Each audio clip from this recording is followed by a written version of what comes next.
వార్షికోత్సవం సందర్భంగా Meenakshi test tube baby centre Guntur నందు ఐవీఎఫ్ ట్రీట్మెంట్ పై 40% రాయితీ.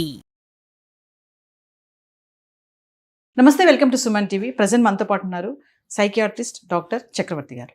నమస్తే సార్. నమస్తే అమ్మా. డాక్టర్ గారు, ఇప్పుడు కరోనా వార్తలు ఇటీవల మనం బాగా వింటున్నాం. అంటే ప్రజల్లో మరి ఇది మళ్ళీ భయపడిపోవాల్సినటువంటి పరిస్థితి అంటారా, లేదంటే ఇది సహజంగానే అనుకోవచ్చా, ఏంటి అంటే ఒక్కసారి జనాలకి చూడండి అమ్మా, కరోనా అనేటటువంటిది అప్పుడు మనం కోవిడ్ టైం నుంచి ఇప్పటి వరకు అది కంప్లీట్గా ఏం డిసపియర్ అవ్వలేదమ్మా. ఓకే, సో వైరస్ అనేటటువంటిది మనం చాలా ఇన్ఫ్లుయెన్జా అండ్ ఈ కామన్ కోల్డ్ వైరసెస్ అనేటటువంటిది సర్వసహజంగా చూస్తూ ఉంటాం. ఎస్పెషలీ మనం ఈ సీజనల్ వేరియేషన్స్ అప్పుడు. ఇప్పుడు ఈ ఎల్ నీనో ఎఫెక్ట్ వల్ల ఏమవుతుంది అంటే మరీ వేడిగా ఉంటుంది, ప్లస్ వర్షాలు పడట్లేదు, ఒక భిన్నమైనటువంటి వాతావరణం అనేది ఏర్పడుతుంది. అయితే ఈ వైరస్ అనేటటువంటిది non virulent and virulent stage అని రెండు ఉంటాయమ్మా. అంటే దాని యొక్క పవర్ పెరగటం తరగటం. వైరస్ అనేది ఎప్పుడూ ఉంటుంది, ఇక్కడే ఉండొచ్చు, ఎక్కడన్నా ఉండొచ్చు వైరస్. కానీ దాని పవర్ ఎప్పుడు పెరుగుతుంది అంటే కనుక ఎప్పుడైతే కనుక వాతావరణం ఒక భిన్నమైనటువంటి ప్రభావం చూపెడుతుందో. ఇప్పుడు ఉన్నది సహజంగా ఈ జూన్ జూలై అంటే కనుక విపరీతమైన వర్షాలు ఉండాలి, ఎండ యొక్క ప్రభావం కూడా తక్కువ ఉండాలి. ఇలాంటి భిన్నమైన వాతావరణంలో ఏంటంటే నాన్ విరిలెంట్ నుంచి విరిలెంట్ స్టేజ్, అంటే దాని యొక్క శక్తి సామర్థ్యాలు పెరుగుతాయి అన్నమాట. నెంబర్ 1. నెంబర్ 2, ఈ టైంలో ఏంటంటే ఈ వాతావరణ ప్రభావం ఇలాంటి రకరకాల చేంజెస్ వల్ల జనరల్గా కూడా ఇమ్యూనిటీ అనేటటువంటిది ప్రజానీకంలో ఒక మోస్తారు తగ్గుతుంది. పూర్తిగా కాదు కానీ ఒక మోస్తారు తగ్గుతుంది. సో ఎప్పుడైతే మనం తట్టుకునే కెపాసిటీ తగ్గుతుందో, ఎప్పుడైతే దాని పవర్ పెరుగుతుందో, ఆ వైరస్ యొక్క పవర్ పెరుగుతుందో, ఆటోమేటిక్గా దాని బారిని పట్టడానికి ఒక అవకాశం ఉంటుంది. లేదంటే కనుక ఈ 4 years డిసపియర్ అయిన వైరస్ ఇప్పుడు ఎక్కడ పుట్టుకొచ్చిందండి? అది కోతిలోంచి వచ్చిందా, బ్యాట్లోంచి వచ్చిందా? ఇవేమీ కాదు. అది ఎప్పుడైతే పుట్టుక అనేటటువంటిది చైనాలో 2019లో స్టార్ట్ అయిందో, అది ఒకసారి పుడితే అది జీవితాంతం ఉంటుంది, ప్రపంచం ఉన్నంతకాలం ఉంటుంది. అది విజృంభిస్తుందా లేదా అనేటటువంటిది వాతావరణ ప్రభావం, మనం యొక్క తట్టుకునే కెపాసిటీ, ఇలాంటి రకరకాల ఫ్యాక్టర్స్ బట్టి ఆధారపడి ఉంటుంది. డాక్టర్ గారు, కరోనా అనగానే 2020-21 ఇయర్ బాగా గుర్తొస్తుంది. అంటే జనాల్లో బాగా భయం ఏర్పడినటువంటి ఇయర్ అది. మరి ఇప్పుడు మళ్ళీ అదే టైం అనుకోవచ్చా, సహజమే అనుకోవాలా? మనం అంత భయభ్రాంతులకు గురవలసినటువంటి అవసరం లేదు మేడం. ఎందుకంటే కనుక ప్రపంచవ్యాప్తంగా మనం స్టాటిస్టిక్స్ తీసుకుంటే కనుక ఒక పాండమిక్ సిచ్యువేషన్ అనేది అప్పుడు మనం మాట్లాడుకున్నటువంటి సిచ్యువేషన్. ఎప్పుడు కూడా మనం ఏంటంటే పాండమిక్, ఎపిడమిక్ ఇలాగ మనం విభజించుకుంటాం అనమాట తీవ్రత బట్టి. అప్పుడు మనం చూసినటువంటి పరిస్థితి పాండమిక్. ఈ డెత్స్ ఏవైతే కనుక ఇప్పుడు రికార్డ్ అయినాయో ఇవి చాలా కామన్గా ప్రపంచవ్యాప్తం కోవిడ్ డెత్స్ జరుగుతున్నాయి, ఇప్పటికీ జరుగుతున్నాయి. ఎటొచ్చి ఏంటంటే అప్పుడు వేల సంఖ్యల్లో మాట్లాడుకుంటే ఇప్పుడు 1, 2, 10 సంఖ్యలో జరుగుతున్నాయి. దానికి మనం అంత భయభ్రాంతులు గురయ్యి మళ్ళీ ఇంకో కోవిడ్ సిచ్యువేషన్ వస్తుందో, మళ్ళీ లాక్డౌన్ వస్తుందో అనేటటువంటిది అవసరం లేదు, భయభ్రాంతులకు గురవలసినటువంటి అవసరం లేదు. ఎందుకంటే కనుక 2021 మహా అయితే కొంత భాగం ఆఫ్ 2022లో మనందరికీ హర్డ్ ఇమ్యూనిటీ అనేది వచ్చేస్తుందమ్మా. అదేదో వ్యాక్సిన్ తీసుకోవాల్సినటువంటి ఇమ్యూనిటీ కాదు.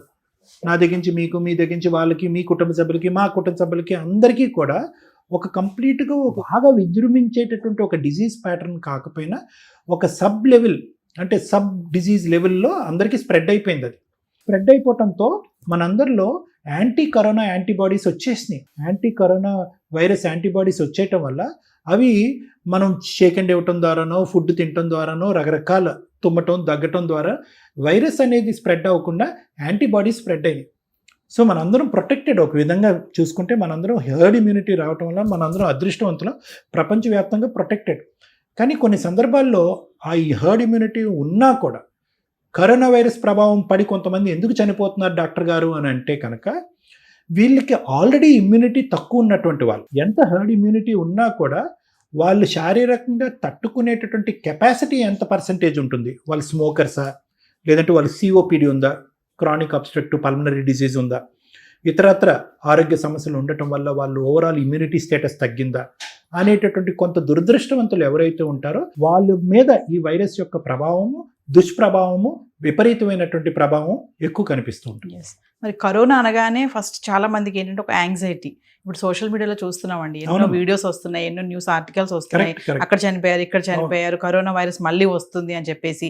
కానీ ఇది పిల్లల్లో కానీ పెద్దవాళ్ళలో కానీ మరి మానసిక ఆరోగ్యం పైన ఎట్లాంటి తీవ్రమైన ఇంపాక్ట్ పడుతుంది అంటే? సో కరోనా ఇప్పుడు ఎలా ఉందంటేనమ్మా, దాని యొక్క కోవిడ్ టైంలో దాని ప్రభావము, లాక్డౌను, కళ్ళెదురుగుంటానే మనుషులు చనిపోవటము, ఒక కుటుంబం కొంతమంది కుటుంబాల్లో ఒకరు, ముగ్గురు, నలుగురు కూడా చనిపోవటము, హాస్పిటల్ బెడ్స్ దొరకపోవటము, వ్యాక్సిన్స్ దొరకపోవటము, యాంటీవైరల్ డ్రగ్స్ దొరకపోవటము, బయటికి వెళ్ళి ఫ్రీగా తిరగలేకపోవటం, మాస్క్ పెట్టుకోకుండా ఇవేవైతే కనుక ఇమేజెస్ ఉన్నాయో ఆ టైంలో నుంచి ఇప్పటికి కూడా అందరూ మనసుల్లో కూడా పదిలంగా ఉన్నాయి ఆ ఇమేజెస్. ఆ జ్ఞాపకాలు ఇప్పటికీ కూడా పదిలంగా ఉన్నాయి. దానివల్ల ఏమవుతుందంటే కరోనా, కోవిడ్ ఇలాంటి పదాలు చాలామందికి అది రాదు, ఇలాంటి మాలాంటి వాళ్ళు ఎక్స్ప్లెయిన్ చేసి ధైర్య సాహసాలు నింపేటటువంటి ప్రయత్నం చేసినా కూడా డాక్టర్స్ కోవిడ్ టైంలో వచ్చినటువంటి హర్డ్ ఇమ్యూనిటీ కానీ, తర్వాత వ్యాక్సిన్స్ గురించి కానీ ఇవన్నీ చెప్పినా కూడా ఆ జ్ఞాపకాల వల్ల చాలామందికి ఇది ఒక పోస్ట్ ట్రామాటిక్ స్ట్రెస్ డిసార్డర్ లాగా అయిపోయింది. PTSD అని మీరు వినే ఉంటారు. అంటే సంఘటన అయిపోయి 4-5 సంవత్సరాలు 6 సంవత్సరాలు అయినా కూడా ఇప్పటికీ కూడా ఆ జ్ఞాపకాలు, ఆలోచనలు, జరిగినటువంటి సంఘటనలు అందరికీ కూడా ఒక సినిమా లాగా కళ్ళకు కట్టినట్టుగా ఉన్నాయి జీవితాలు. సో దానివల్ల ఏంటంటే తెలియకుండానే కరోనా అనేటటువంటి అంశం ఒక యాంగ్జైటీని నింపుతుంది, ఒక అభద్రతని క్రియేట్ చేస్తుంది. అమ్మో ఇంకోసారా అనేటటువంటి ఒక భయాన్ని క్రియేట్ చేస్తుంది. చాలా సందర్భాల్లో 2020 నుంచి ఇప్పుడు 2026 వరకు అమ్మో మళ్ళీ లాక్డౌనా ఇలాంటి పదాలు మనం పదే పదే విన్నాం. కానీ ఆ పరిస్థితి వరకు రాలే. ఎందుకంటే కనుక అది మనం భయం వల్ల మనం క్రియేట్ చేసుకున్నటువంటి ఒక యాంగ్జైటీ మబ్బు లాంటిది. ఈసారి మొన్న ఏదో జరిగిందని అన్నారు, ఏపీలో జరిగిందన్నారు. ఈసారి ఏంటంటేనమ్మా, ఎప్పుడైతే ఒక భయము ఒక రియాలిటీకి దగ్గరగా ఉంటుందో, అంటే అరే వాడికి కరోనా వచ్చింది వీడికి కరోనా అనుకోవటం వేరో, కరోనా వల్ల ఒకే చిన్న ప్రాంతంలో ఒక 4 చనిపోయారు, లేదంటే 3 చనిపోయారు, లేదంటే ఇంతమంది టెస్ట్ అయితే కనుక ఇంతకు ముందు పాజిటివ్ అనేటటువంటిది ఎప్పుడైతే కనుక మనకున్న ఇమాజినరీ ఫియర్కి ఒక రియాలిటీ కనెక్ట్ అవుతుందో ఆటోమేటిక్గా మన ఫియర్ కాంప్లెక్స్ పెరిగిపోతుంది అన్నమాట. అభద్రత ఇంకా పెరిగిపోతుంది. అంటే ఇంకా ఓల్డ్ ఏజ్ ఉన్న వాళ్ళండి, ఇంకా ఆందోళన సమస్యలు ఉన్న వాళ్ళు ఎలాంటి పరిష్కారాలు తీసుకోవాలి, ఎలాంటి సజెషన్స్ తీసుకోవాలి? ఒకటమ్మా, ధైర్య సాహసే లక్ష్మి. మనం ఎప్పుడు కూడా ఒకటే అంటాం, కరోనాని నిజంగా వాస్తవానికి ఒక యాంటీవైరస్ వల్ల మనం సేఫ్ గార్డ్ చేసుకున్నామా, లేదంటే ఒక వ్యాక్సిన్ వల్ల బారిన పడకుండా ఉన్నామా అంటే కనుక అవి కొంతవరకు అవి మన జీవితంలో రోల్ ప్లే చేసినా, ఏది ఆ టైంలో నేను చెప్తున్నాను, ఎక్కువ శాతం మనలో మనం నింపుకున్నటువంటి ధైర్యం, మనలో మన పోరాట పటిమే, గవర్నమెంట్ నుంచి మోడీ గారి దగ్గర నుంచి అందరూ కూడా ఒక్క మాట అన్నారు, జాగ్రత్తగా ఉండండి, అట్ ద సేమ్ టైం ధైర్యంగా ఉండండి అని చెప్పారు. ఈ ధైర్యాన్ని ఎవరైతే కనుక నిలబెట్టుకుని ముందుకెళ్ళారో వాళ్ళు బ్రతికి బట్టకట్టారు. ఎవరైతే కనుక భయభ్రాంతులకు లోనయ్యారో, అంటే ఒక భయం అనేటటువంటిది మనకి తెలియకుండానే మనం ఒక జబ్బుని తట్టుకునేటటువంటి ఒక వైరస్ని, ఒక బ్యాక్టీరియాని, ఒక క్రిమికీటకాన్ని, ఒక పవర్ని తట్టుకునేటటువంటి కెపాసిటీ కూడా ఒక భయం అనేది కిందకి జారుస్తుంది అనేటటువంటి దానికి మన కోవిడ్ టైం అనేటటువంటిది ఒక నిదర్శనం, ఒక ఎగ్జాంపుల్. సో మన ఫ్యూచర్లో ఇటువంటి పరిస్థితి రాదా డాక్టర్ గారు అంటే కనుక ఆ పరిస్థితి రాకపోవచ్చేమో, కానీ ఆ పరిస్థితి వస్తుందేమో అనేటటువంటి భయంతో మనకు తెలియకుండానే మనం జబ్బుని తట్టుకునే కెపాసిటీని మనం తగ్గించేసుకుంటున్నాం, ఒక యాంగ్జైటీ కానీ, ఒక ఫియర్ కానీ. సో ప్రధానంగా వృద్ధాప్యంలో ఉండేటటువంటి వాళ్ళకి కానీ, లేదంటే ఏదైనా ఇతరత్ర మల్టిపుల్ ఆరోగ్య రీత్యా సమస్యలు ఉండేటటువంటి వాళ్ళకి కానీ, లేదంటే నాకు వస్తుంది అనేటటువంటి సెన్సిటివ్ వ్యక్తులకు కానీ అందరికీ మనం చెప్పేది ఏంటంటే, ప్లీజ్ ఒక ఆలోచనకి ఒక చిక్కుముడిలాగా, ఒక సాలిగూడులాగా ఒక ఆలోచనని అల్లుకుని వెళ్ళిపోయేటటువంటి పరిస్థితిని తెచ్చుకునేది వరకు ఉండద్దు. ఒక భయంతో కూడేటటువంటి ఆలోచనని వాస్తవానికి దగ్గరగా ఉందా లేదా, సైన్స్కి దగ్గరగా ఉందా లేదా అన్నది ఆలోచించుకోండి. అనవసరంగా ఒక ఆలోచనని దాన్ని అలా అల్లుకుంటూ వెళ్ళిపోయి ఒక ప్యానిక్, ఒక యాంగ్జైటీ డిసార్డర్ వస్తే కనుక ఆ డిసార్డర్ మీ ఇమ్యూనిటీని తగ్గిస్తుంది. మీరు సైంటిఫిక్ ఫ్యాక్ట్స్కి దగ్గరగా ఉండడానికి ట్రై చేయండి. ఎంతవరకు మీరు వినేటటువంటి వార్తల్లో నిజమో అబద్ధమో తెలుసుకునేటటువంటి ప్రయత్నం చేయండి. అందులో నిజం లేకపోతే కనుక దయచేసి ఆ భయం అనేటటువంటి భావాన్ని తీసి పక్కకు పడేసేయండి. ఒక భయంతో ఉండటం అనేటటువంటిది ఈజ్ ఈక్వల్ టు ఒక జబ్బుతో పాటు ప్రయాణం చేయటం.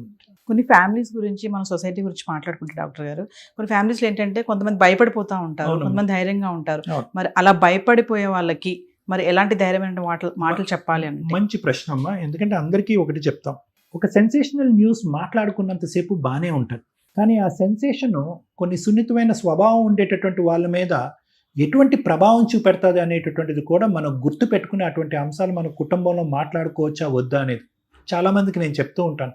అన్నెసెసరీ న్యూస్ ఛానల్స్ చూడొద్దు, అన్నెసెసరీ ఎక్కడో ఏదో జరిగింది, ఏదో మాస్ సూసైడ్ చేసుకున్నారు, ఇంకోటి ఏదో హత్య జరిగింది, ఇలాంటి న్యూస్ ఏదైతే ఉన్నాయో అవి అనవసరంగా మన లోపల ఒక న్యూరోకెమికల్ డిస్టర్బెన్స్ అనేటటువంటిది క్రియేట్ చేస్తూ ఉంటుంది. సో మన కుటుంబంలో ఎటువంటి వార్తల గురించి మాట్లాడుకోవాలి, మాట్లాడుకోకూడదు, ఎటువంటి ఛానల్స్ చూడాలి, చూడకూడదు అనేటటువంటిది మన కుటుంబ సభ్యుల యొక్క వైఖరి, ఆలోచన, వ్యక్తిత్వం బట్టి అటువంటివి డిస్కస్ చేసుకుంటే మంచిది. అనవసరమైనటువంటి సబ్జెక్ట్స్ మాట్లాడుకోవటం, భయానికి లోన్ అవటం, తర్వాత ఏమీ లేదులే అని చెప్పి వదిలేయటం అనేటటువంటిది ఒక పరిపాటి అయిపోయింది. సెన్సేషనలిజం అంటాం, ఇది ఒక డిజీజ్. సమాజంలో ఉండే ఈ సెన్సేషనలిజం అనేటటువంటిది ఒక డిజీజ్. ఎందుకు సెన్సేషన్ చేసుకుంటామో మనకు తెలియదు. ఇప్పుడు ఈ కరోనా ఈ సమస్య కూడా ఒక సెన్సేషన్ చేసేసుకుంటాం, ఒక 3 రోజుల తర్వాత అది ఏం లేదులే అని అనుకుంటాం. ఎందుకు అనవసరంగా ఒక టెర్రరిజం అనేటటువంటి ఒక భయంకరమైన అట్మాస్ఫియర్ని మనం క్రియేట్ చేసుకోవాలి. అది క్రియేట్ చేసుకున్న తర్వాత మళ్ళీ అది తగ్గించుకోవాలి. ప్రత్యేకంగా పిల్లలు, నేను చెప్పేది ఏంటంటే కనుక పిల్లలు యూజువల్గా అడ్వెంచరస్ న్యూస్కి చాలా ఈజీగా గ్రాప్ చేసుకుంటారు. ఇప్పుడు ఇదే డిస్కషన్ మన ఇంట్లోకి వెళ్ళి, అరే నీకు తెలుసా పలానా ప్రాంతంలో 4 కరోనా వల్ల డిజీజ్ చనిపోయారు అనగానే పిల్లలు అనవసరంగా ఉలిక్కి పడతారు, భయభ్రాంతులకు లోనవుతారు, రాత్రి నిద్రపోరు, కొంతమందికి పీడకలు వస్తూ ఉంటాయి. అటువంటి అట్మాస్ఫియర్ అనవసరంగా ఏంటంటే పిల్లలు ఎదురుగుంటే డిస్కస్ చేయకూడదు.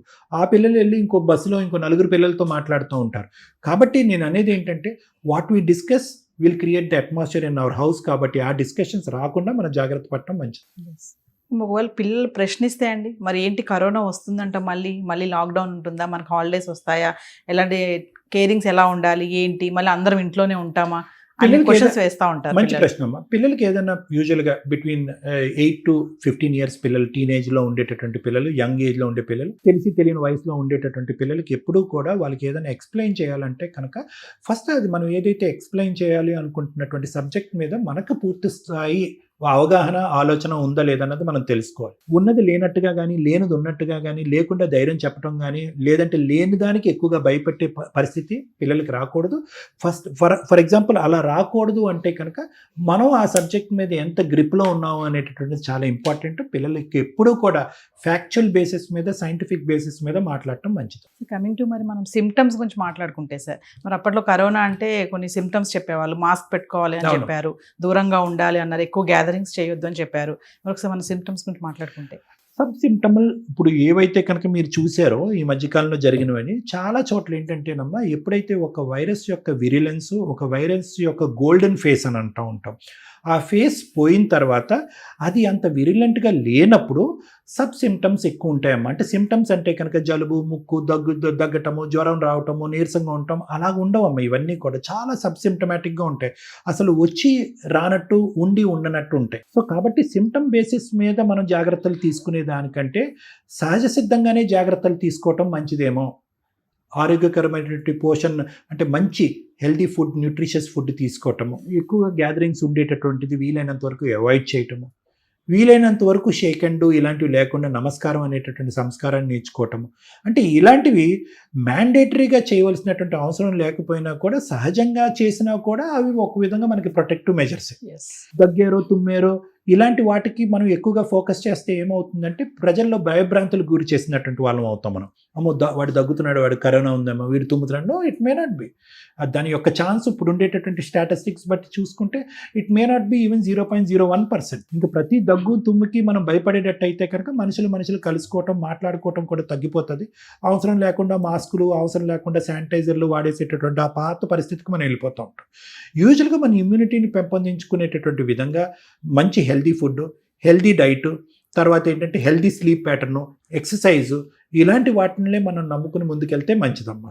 నెంబర్ 1, వీలైనంత వరకు మాసెస్ ఉండేటటువంటి క్రౌడెడ్ ఏరియాస్ని అవాయిడ్ చేయడం మంచిది. వీలైనంత వరకు skin to skin contact, hand to hand touch, కరచాలను చేయడం అనేటటువంటిది అవాయిడ్ చేస్తే మంచిది. అప్పుడు తీసుకునేవే, but at lesser intensity. So doctor గారు, అయితే ఇందాక మీరు అన్నారు యాంగ్జైటీ డిజార్డర్ అని చెప్తున్నారు కదా, మరి ఎలాంటి లక్షణాలు కనిపిస్తే ఇమీడియట్లీ సైకియాట్రిస్ట్ని కలవాలి అంటే? సో యూజువల్గా ఇలాంటి వాటిలో యాంగ్జైటీ డిసార్డర్ అంటేనమ్మా మనం మాట్లాడేసి వదిలేస్తూ ఉంటాం. ఇప్పుడు మీరు మాట్లాడారు, నేను మాట్లాడేసాను, ఈ సబ్జెక్ట్ ఇంటి వదిలేసి ముందుకు వెళ్ళిపోతాం. కానీ యూజువల్గా ఈ యాంగ్జైటీ ఉండేటటువంటి వాళ్ళు ఏంటంటే అదే సబ్జెక్ట్ మీద ఎక్కువ ఫోకస్ చేసి, అదే సబ్జెక్ట్ మీద ఎక్కువ మాట్లాడుతూ, అదే సబ్జెక్ట్ మీద ఎక్కువ రీసెర్చ్ చేసి, గూగులింగ్ చేసి, దాని నుంచి ఇంకా ఫ్యాక్ట్స్ ఐడెంటిఫై చేయటం కానీ, లేదంటే అంతటితో నాకేమైనా జ్వరం వచ్చిందా, నేను ఎక్కువ దగ్గుతున్నానా అని చెప్పి ప్రతి దగ్గుకి, ప్రతి తుమ్ముకి డాక్టర్ దగ్గరికి వెళ్ళిపోయి సందర్భానుసారం అసందర్భమైనటువంటి టెస్టులు చేయించుకుంటూ, ఇంట్లో వాళ్ళందరికీ కూడా అదే డిస్కషన్ పెట్టుకుని వాళ్ళను కూడా జాగ్రత్తలు తీసుకోమంటూ, వాళ్ళని భయభ్రాంతులకు గురి చేసుకుంటూ, ఎక్కువగా ఆ ఆలోచన వల్ల నిద్రలేని సమస్య రావటము, ఆ ఆలోచన వల్ల నలుగురితో మాట్లాడలేకపోవటం, లేదంటే వర్క్ కూడా వెళ్ళలేకపోవటం, వర్క్ రిలేటెడ్ కాన్సన్ట్రేషన్ చేయలేకపోవటం, ఇలాంటివి వస్తే కనుక యూజువల్గా యాంగ్జైటీ ఎక్కువ అవుతుంది, అసలు సమస్య కంటే వేరే సమస్య ఎక్కువ అవుతుందని భావించాలి. దాన్ని యాంగ్జైటీ డిసార్డర్ అంటారు. పానిక్ అటాక్స్, కరోనా లక్షణాలు ఇవన్నీ ఒకటే అనుకోవచ్చా అండి? అంటే యూజువల్గా ఏమవుతుందంటేనమ్మా, యాంగ్జైటీ ఎంత విచిత్రమైన మానసిక సమస్యలు, ఎంత విచిత్రమైన సమస్యలు అంటే, నువ్వు ఏదైతే ఊహించుకుంటావో, ఏదైతే ఆలోచించుకుంటావో అది నీ పక్కన వచ్చి కూర్చుంటుంది. ఇప్పుడు నేను ఇలా కూర్చున్నాను, నాకు జ్వరం వచ్చిందేమో అంటే వాడికి జ్వరం వస్తుంది. నాకు నిద్ర పట్టట్లేదంటే పట్టదు. నాకు ఏదో తెలియని సమస్య వచ్చిందేమో అంటే కనుక తెలియని సమస్య. సో నేను అనేది ఏంటంటే కనుక, కరోనా ప్రస్తుతం ఉండేటటువంటి పరిస్థితి కంటే మనకు తెలిసి తెలియకుండా పెంచుకుని పెద్ద చేసుకునేటటువంటి యాంగ్జైటీ ప్రాబ్లమే ఎక్కువ. కాబట్టి ముఖ్యంగా కావాల్సింది ఏంటంటే అవగాహన, అన్నెసెసరీ ఇన్పుట్ స్ప్రెడ్ చేయకుండా ఉండటము, అన్నెసరీ డిస్కషన్స్ ఎంకరేజ్ చేయకుండా ఉండటం. అవగాహన అనేది చాలా ఇంపార్టెంట్. సో డాక్టర్ గారు, మరి ఫైనల్లీ ఒక సైకియాట్రిస్ట్గా మరి మీరు ప్రజలకు ఇచ్చేటటువంటి సలహాలు కానీ సూచనలు ఏమైనా ఉన్నాయా? ప్రజలందరికీ చెప్పేది ఏంటంటే, అనవసరంగా భయభ్రాంతులు గురవ్వాల్సినటువంటి అవసరం లేదు. ఎవరో అది చెప్పారు అనేటటువంటి మాటలు నమ్మవలసినటువంటి అవసరం లేదు. మనం సైంటిఫిక్ బేసిస్ మీద సైన్స్కి దగ్గరగా ఉందాం. ఎందుకంటే ఒకప్పుడు ఆ టైంలో మనం డీల్ చేయలేనటువంటి కరోనాకి వర్స్ట్ కమ్ సినారియో వచ్చిందే అనుకోండి, దాన్ని డీల్ చేయగలిగేటటువంటి కెపాసిటీలో సైన్సు, సైంటిఫిక్ ప్రాసెస్, డాక్టర్స్ అందరూ రెడీగా ఉన్నారు. దానికి సంబంధించినటువంటి వ్యాక్సిన్స్ ఉన్నాయి, దానికి సంబంధించినటువంటి యాంటీవైరల్ డ్రగ్స్ ఉన్నాయి. మీకు మీరుగా అనవసరంగా భయభ్రాంతులకు గురవ్వకండి, యాంగ్జైటీకి లోన్ అవ్వకండి. మూడోది ఏంటంటే, సహజ సిద్ధమైనటువంటి ఇమ్యూనిటీని పెంపొందించుకునే ప్రయత్నం చేయండి. టైంకి పడుకోండి, తినండి, లెగండి, పోషక విలువైనటువంటి ఆహార పదార్థాలతో కూడినటువంటి డైట్ని నమ్మండి, ఫిట్నెస్ అండ్ ఎక్సర్సైజ్ చేయండి. ఎక్కువ స్క్రీన్ టైం పెట్టుకోకుండా స్క్రీన్ టైం తగ్గించుకుని నిద్ర, ఆహారాలు సరైనటువంటి సమయానికి ఉండే విధంగా ప్రయత్నం చేయండి. Thank you. Thank you.